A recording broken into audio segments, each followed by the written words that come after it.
En cette semaine pour l'emploi des personnes handicapées, Marie-Arlette Carlotti, ministre déléguée en charge des personnes handicapées, s'est rendue aujourd'hui à Elancourt au sein de l'entreprise Thales.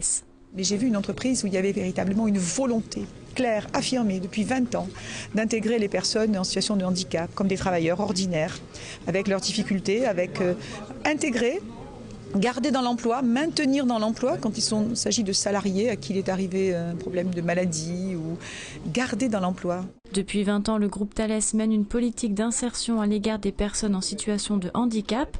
Aujourd'hui, le taux global d'emploi réservé aux personnes handicapées s'élève à 5,1% et concerne 1640 salariés.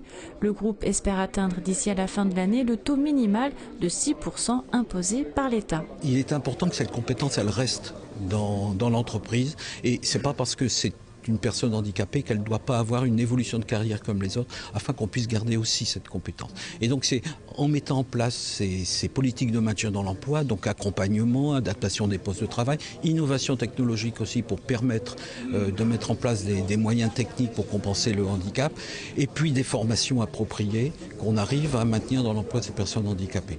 À l'exemple de ces salariés qui bénéficient d'une aide technique pour leur permettre de mieux voir ou de communiquer par téléphone malgré un handicap auditif. Vous le savez, le président de la République qui va s'exprimer tout à l'heure, le Premier ministre a comme objectif l'emploi. L'emploi est toujours l'emploi.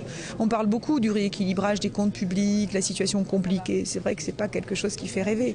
Mais derrière ça, nous n'oublions pas notre objectif, la justice, la solidarité. Et ça passe par l'emploi, et ça passe par l'emploi des personnes en situation de handicap. Le président de la République, lors de sa campagne, a dit qu'il augmenterait les sanctions des entreprises qui ne répondent pas aux critères de la loi.